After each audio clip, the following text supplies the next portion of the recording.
قال رسول الله صلى الله عليه وسلم اللهم بارك لنا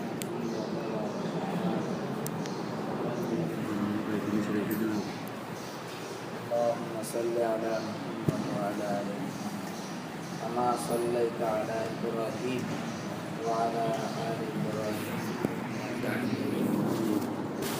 اللهم بارك على محمد وعلى آل محمد كما باركت على إبراهيم وعلى آل إبراهيم إنك حميد الله অনুষ্ঠান যদি বড় হয় তার জন্য অনেক আগের থেকে প্রস্তুতি নিতে হবে। অনুষ্ঠান বড় হইলে, আয়োজন বড় হইলে আগের থেকে কি নেওয়া লাগে? 5,000 মানুষকে দাওয়াত করছে, মেহমানদারি করবে, দুই একদিন আগে প্রস্তুতি নিলে সারিব না, অনেক আগের থেকে নিতে। আর 10-12 জন মেহমানকে দাওয়াত করছে, যেদিন দাওয়াত করছেন ওই দিন প্রস্তুতি নিলে কি হয়?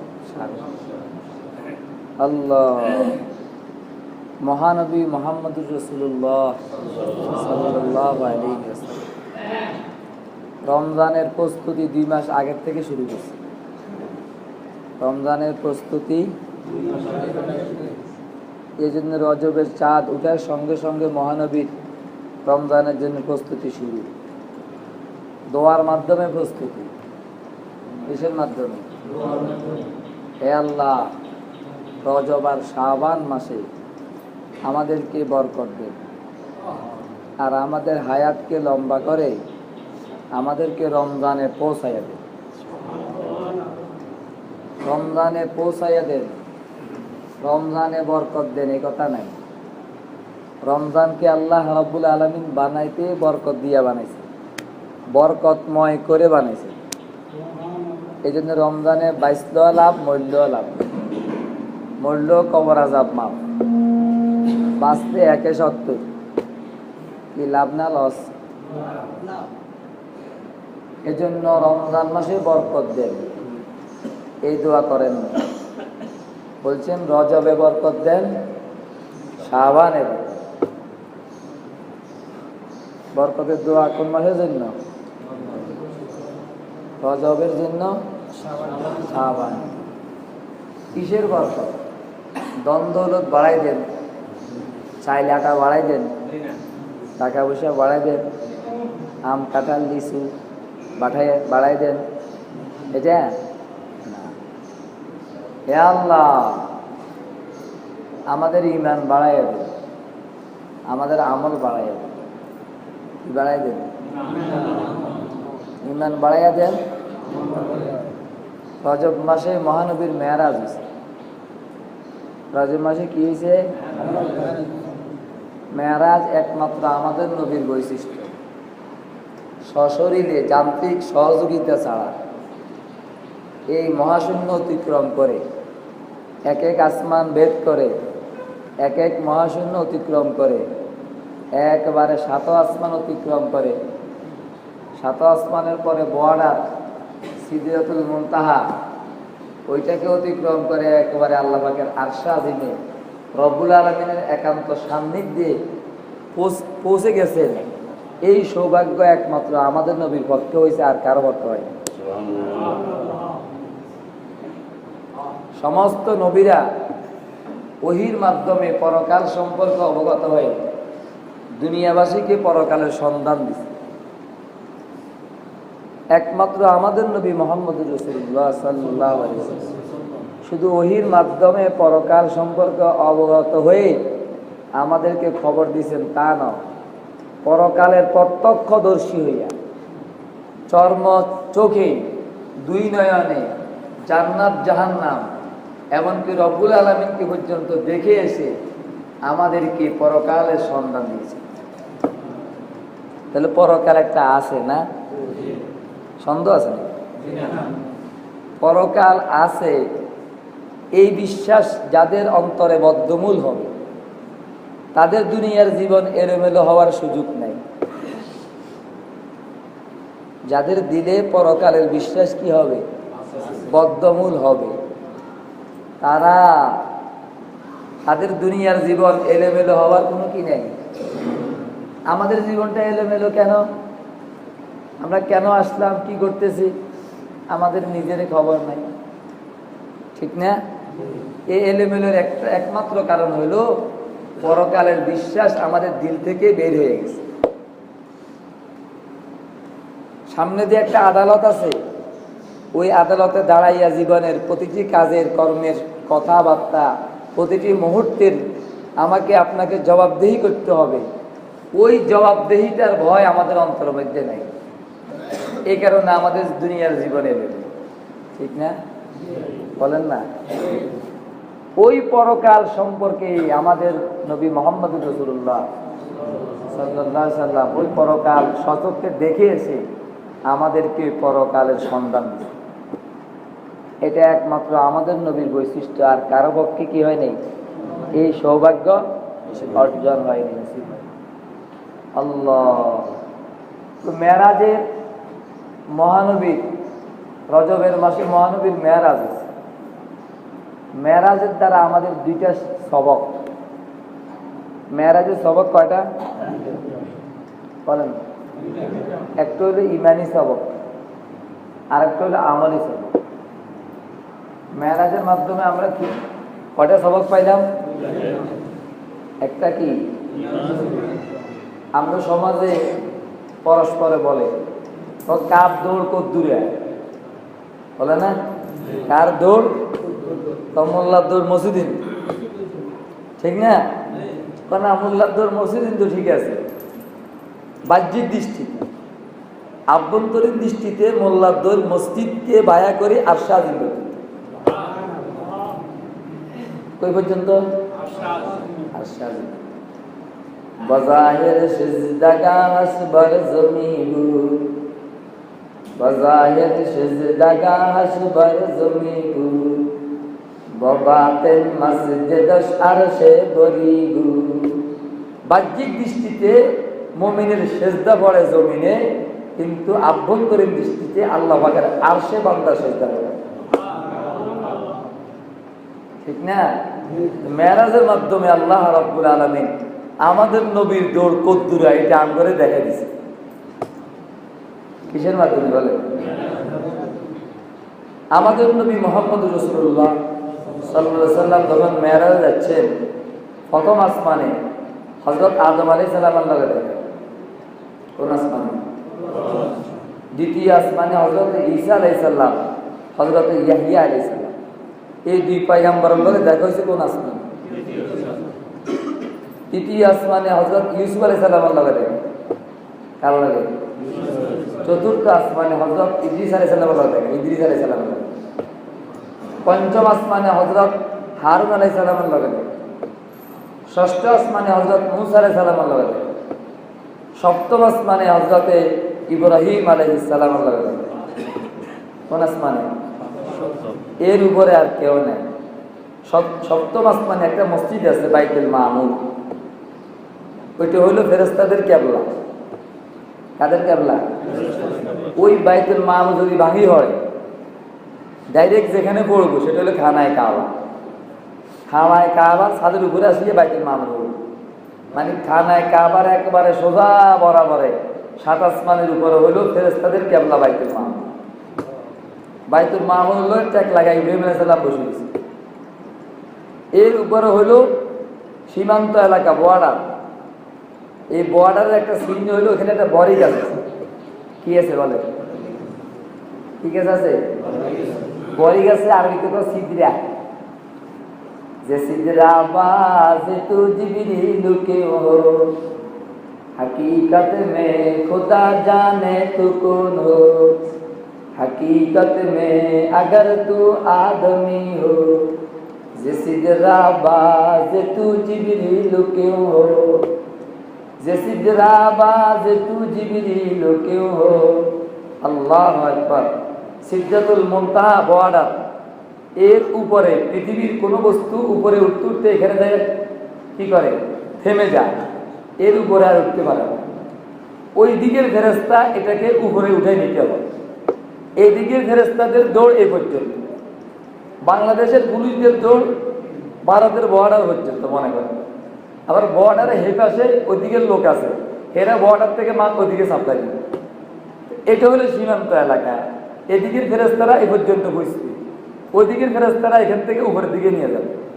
আবার যে কোনো বরাদ্দ হবে আরশে আজিম থেকে, ওই বরাদ্দ ফেরেস্তারা নিয়ে আসবে সিদরাতুল মুনতাহা। এদিকের ফেরেস্তারা এটাকে এদিকে কি করবে বুঝেন না, সিদরাতুল মুনতাহা পার হইয়া এরপরে আল্লাহ পাকের আরশে আজিমের দিকে, জান্নাত জাহান্নামের দিকে আল্লাহর হাবিবকে নিয়ে গেছে। তো নবীদের দৌড় ইব্রাহিম আলাইহিস সালামের শেষ দৌড় কো পর্যন্ত? সপ্তম। এর উপরে আর কারো কি? তো যেখানে কোনো নবী আর যাইতে পারেন নাই, সেখানে কে গেছে? কথা বলেন। তো আল্লাহ তাআলা মেরাজের মাধ্যমে আমাদের নবীর দৌড় কই পর্যন্ত এটা কি করছে? প্রমাণ করে দিছে, বুঝেন না? এখন আসেন উপরের দিক থেকে আসেন, আমাদের নবীর পরে কোন নবীর কোন নবীর মর্যাদা, কোন নবীর পজিশন? ইব্রাহিম আলাইহিস সালাম। কারণ কে? কোন নবী? যেহেতু উনি কোথায় আছেন? উপরের দিক থেকে হিসাব করেন না, একেবারে সপ্তম আসমানে ইব্রাহিম, এর উপরে আমাদের নবী, ওইদিকে আর কোন নবী যাইতে পারে না। তো আমাদের নবীর দৌড় আরশে আজিম ওই পর্যন্ত। আরশে আজিম থেকে নিচের দিকে আসলে ইব্রাহিম আলাইহিস সালাম কোথায় আছে? সপ্তম। তাহলে আমাদের নবীর পরের কোন নবীর পজিশন? এরপরে মুসা আলাইহিস সালাম, এরপরে হারুন আলাইহিস সালাম, এরপরে ইদ্রিস আলাইহিস সালাম, এরপরে ইউসুফ আলাইহিস সালাম, এরপরে ঈসা ও ইয়াহইয়া, এরপরে আদম আলাইহিস সালাম, এরপরে অন্য সকল নবীর পজিশন। ঠিক আছে? আমাদের নবী সর্বশেষ সর্বশ্রেষ্ঠ, এজন্য আমাদের নবী সর্বশেষ সীমানা বুঝছেন, যেখানে আর কেউ বুঝতে কি এই মেরাজ দিয়ে আল্লাহ তাআলা আমাদের নবী যে সর্বশেষ সর্বশ্রেষ্ঠ, এটা আল্লাহ প্রমাণ করে দিয়েছে। এজন্য আমাদের নবী নবী বোর্ডের আখেরি চেয়ারম্যান।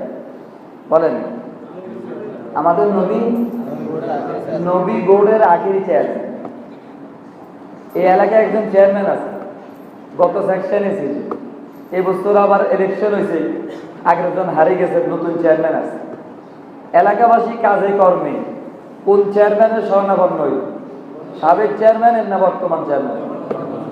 সাবেক চেয়ারম্যানের সাইন দিলে এই সাইনে বোর্ড অফিসে কাজে কথা কন না, কাজ সাইন লিখবে, বলেন না। এই কথাটা কি সহজ না কঠিন? সহজ না? তো আমাদের নবী নবী বোর্ডের আখেরি চেয়ারম্যান, মানে বর্তমান চেয়ারম্যান, ওনার চেয়ারম্যানই চলবে কিয়ামত পর্যন্ত। ঈসা আলাইহিস সালাম চেয়ারম্যান ছিলেন, তবে উনি সাবেক। মুসা আলাইহিস সালাম চেয়ারম্যান ছিলেন, তবে উনি সাবেক, উনি বর্তমান না। এখন যদি মুহাম্মদ সাল্লাল্লাহু আলাইহি সাল্লামের আগমনের পরে যদি কেউ ঈসা আলাইহিস সালামের ধর্ম নিয়ে চলে, ঈসা আলাইহিস সালামের ধর্ম মানে, ঈসা আলাইহিস সালামের পিছে হাঁটে, তাহলে ওরা ঈসার সাইনে পরকালে ওদের মুক্তি হবে। বুঝেন নাই? মুসা আলাইহিস সালামের সাইনে মুহাম্মদ রাসূলুল্লাহ সাল্লাল্লাহু আলাইহি ওয়াসাল্লাম আসার পরে এই মুসা আলাইহিস সালামের পিছে যদি কেউ হাঁটে, মুসা আলাইহিস সালামের ধর্ম মানে, তাহলে এই মুসার ধর্ম মানা পরকালের মুক্তির জন্য যথেষ্ট হবে না। কথাটা বুঝেছি? হ্যাঁ।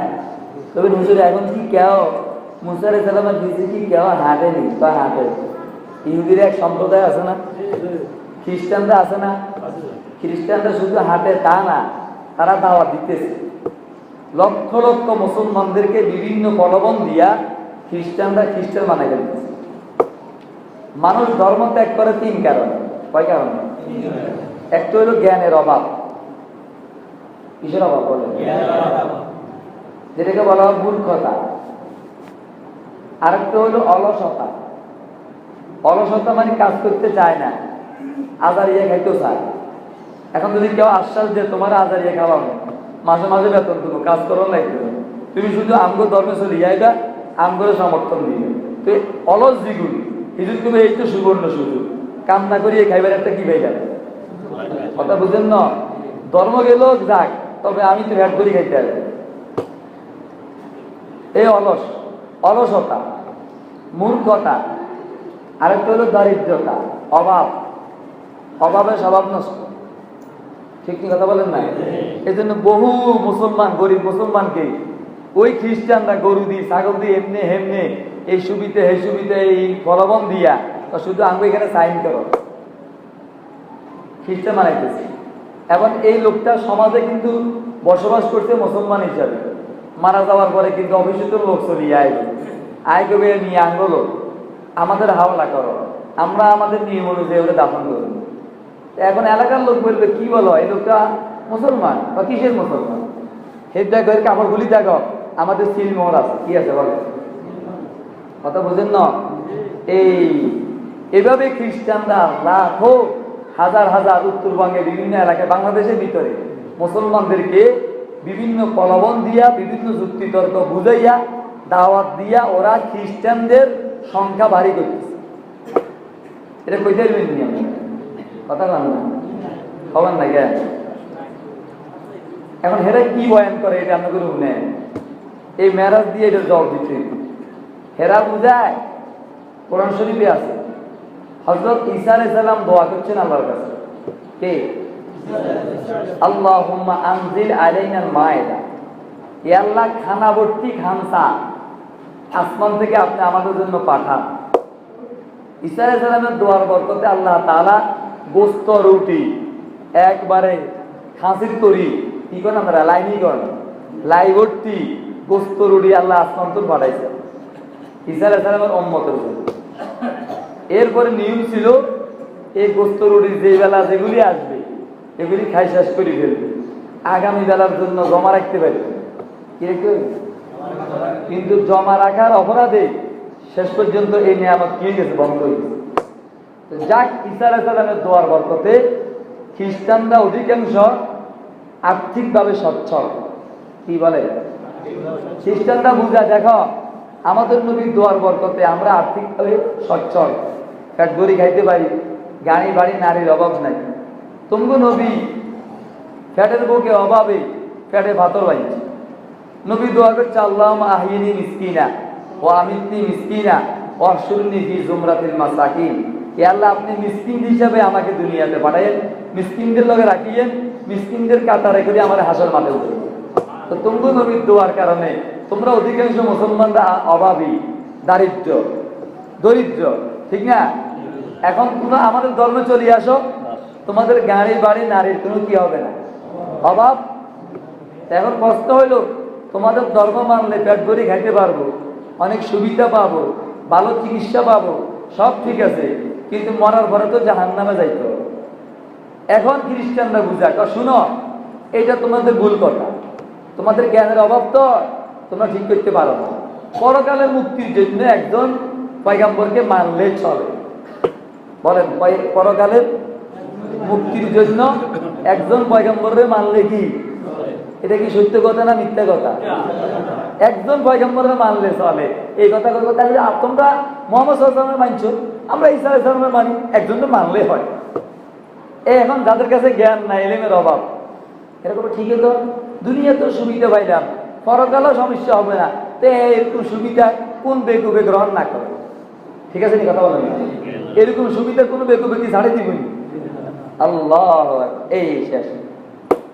এখন বলেন পরকালের মুক্তির জন্য একজন পয়গম্বরকে মানলে সারে না যিনি বর্তমান চেয়ারম্যান, বর্তমান পয়গম্বর তারে মানতে হবে? কথাটা বলেন না। যদি এই জ্ঞানটা আপনাদের কাছে থাকে তো আপনাদেরকে ধোঁকা দিতে পারবে না খ্রিস্টান, আপনারা ধোঁকায় পড়ে দেবেন। দুনিয়ার লোভ সবার কাছে আছে, লোভে ঈমানও হারাইবেন, দুনিয়াও শেষ আখিরাত শেষ। ঠিক এই কথা বলেন না। এই মেরাজের সবক আল্লাহ রাব্বুল আলামিন পৃথিবীর একেবারে চূড়ান্ত সীমানায় একেবারে বর্ডার পার করাইয়া একেবারে আরশে মুআল্লা মহানবীর মেরাজের মাধ্যমে পৌঁছাইয়া মহানবীর দৌড় কতটুকু পর্যন্ত এই যে আল্লাহ তাআলা দেখাই দিয়েছেন যে ইব্রাহিম আলাইহিস সালাতু ওয়াস সালাম হলেন আমাদের নবীর পরে যে নবীর পজিশন ইব্রাহিম আলাইহিস সালাম, এর উপরে যিনি উঠতে পারছেন তিনি হলেন মুহাম্মদুর রাসূলুল্লাহ। এই জন্য উনি হলেন বর্তমান চেয়ারম্যান, কিয়ামত পর্যন্ত এর চেয়ারম্যান চলবে। এই নবীর আনুগত্য ব্যতি রেখে আর কোন নবীর পিছনে হাঁটলে পরকালের মুক্তির ব্যবস্থা হবে না। ঠিক কথা বলেন। এটা কি সবক? ঈমানি সবক। আল্লাহ তাআলা আমাদেরকে বরকত দেন রজব মাসে, আমাদের ইমানে বরকত দেন। আরেকটা হলো আমাদের আমলে বরকত দেন। বলেন, ইমানের পরে সবচেয়ে বড় আমলি সবক হলো নামাজ। কি বলেন? নামাজ। এই নামাজও আল্লাহ তাআলা মেরাজের মাধ্যমে আমাদের নবীকে দান করেছে। ঠিক কি কথা বলেন? আমরা যত ইবাদত করি, সকল ইবাদতের মধ্যে একটা গরিমা আছে, গরিমা, বড়াই আছে, বড়াই, বড়ত্ব। আল্লাহ রাব্বুল আলামিন আমাদেরকে বানাইছেন গোলামির জন্য। গোলামিটা 100% প্রমাণ হয় নামাজের মাধ্যমে। কার মাধ্যমে? রোজা হইল না খাইয়া থাকা, না খাইয়া থাকতে পারা, এটা একটা হেডমের ব্যাপার। হেডম নয়, আমি দিছে দিন না খাইলে আমার কিচ্ছু হয় না। তোরা একবেলা না খাইলে এভাবে শিখতে হলো করা কি হয়েছ, কি যুগ হয়েছ, দুইশের বেলা না খাই থাকলে আমাদের কিচ্ছু হয়, দুইশের দিন না খাইলেও কিচ্ছু হয়, দুইশের সপ্তাহ না খাইলেও কিচ্ছু হয়। এটা কি বাহাদুরি? বল না, এটা কি? আমি না খাইয়া থাকতে পারি। তো রোজা হইল না খাইয়া থাকা, যাকাত হইল মাল দেওয়া, এটা একটা অহংকার। আমি দিই, আমি নিই না। কথা কন না, আমি কি? আমি দিই, আমি নিই না। হজ ফেরে নিয়ে উঠতে পারা, সৌদি আরব যাইতে পারা, এটা কয়েকজনের হেডম আছে। হ্যাঁ, আমার টেহা আছে, আমি উঠতে পারি। তাহলে এটা একটা বাহাদুরি না? হজের মধ্যে হজ আবাদত, কিন্তু এখানে একটা বড়ত্ব আছে। রোজা আবাদত, এখানে একটা হেডম আছে। যাকাত আবাদত, এখানে আরো বড় হেডম। ঠিক কথা বলেন না? কিন্তু একটা আবাদতে কোনো হেডম নাই, শুধু নিজেকে হ্যাও করা, তুচ্ছ করা, নিজেকে শুধু কি করা, একেবারে ছোট করে দেওয়া, খাটো করে দেওয়া। সেটা কি? নামাজে দাঁড়াও, কানসামি ধরো, আসামি কি? আবার আসামির মতন হাত বেঁধে দাঁড়াই থাকো, আবার অপমানের চূড়ান্ত নাকে ঘট, আবার নাকে ঘদ্দ মাটির মধ্যে। ঠিক কথা বলেন না? ফার্স্ট টু লাস্ট শুধু বান্দারে হ্যাও করা হচ্ছে। আল্লাহ পাক বলে, বান্দা তুমি আমার দরবারে যত নিজেকে হ্যাও করবা, তত তোমার দাম বেড়ে যাবে। এজন্য আমি আল্লাহ আমার হাবিবকে নামাজের ইবাদত দেওয়ার জন্য আরশে আজিমে নিয়ে আসি। কেন? নামাজের মাধ্যমে বান্দা যত খাটো হবে, যত নিচে নামবে দেখবে বাহ্যিক দৃষ্টিতে মূলে সে আমার আরশে। ফরশের বান্দাকে আরশের যোগ্য বানাইবার জন্য আমি নামাজ দান করছি। পরে পর্যন্ত এই জমিনের এই বান্দাগুলির এই আরশে আজিমে তুলে নেওয়ার জন্য, আরশে আজিমে উঠার উপযুক্ত বানাইবার জন্য আমি আল্লাহ রাব্বুল আলামিন ওদেরকে নামাজ দান করছি। আল্লাহ তাআলা আমাদের নামাজে বরকত দেন, আমাদের ঈমানে বরকত দেন। বলেন আমিন। আল্লাহুম্মা বারিক লানা ফি রাজাবা ওয়া শাবান ওয়া বাল্লিগনা রমাদান। হে আল্লাহ, রজব আর শাবান মাসে আমাদের জন্য বরকত দেন, আমাদের ঈমানে বরকত দেন, আমলে বরকত দেন। আবার শবে বরাতে, শাবানে শবে বরাত আছে, ভাগ্য বন্টন হবে। তো হে বন্টন আঙ্গের বরকত দেন, আঙ্গর লাভের, আঙ্গর পক্ষের কি করি না, আমার জন্য বরাদ্দ করি, ওটা হলো বরকত। ঠিক না? আর আমাদেরকে দয়া করি হায়াত লম্বা করি রমজানে পৌঁছাইয়া দিই। ঠিক না? রমজানে বুঝতে পারলে রমজানের রহমত বরকত আমি মাগফিরাত কি করতে পারবো, অর্জন করতে কি? আল্লাহ আমাদেরকে কবুল করুন। সুন্নাত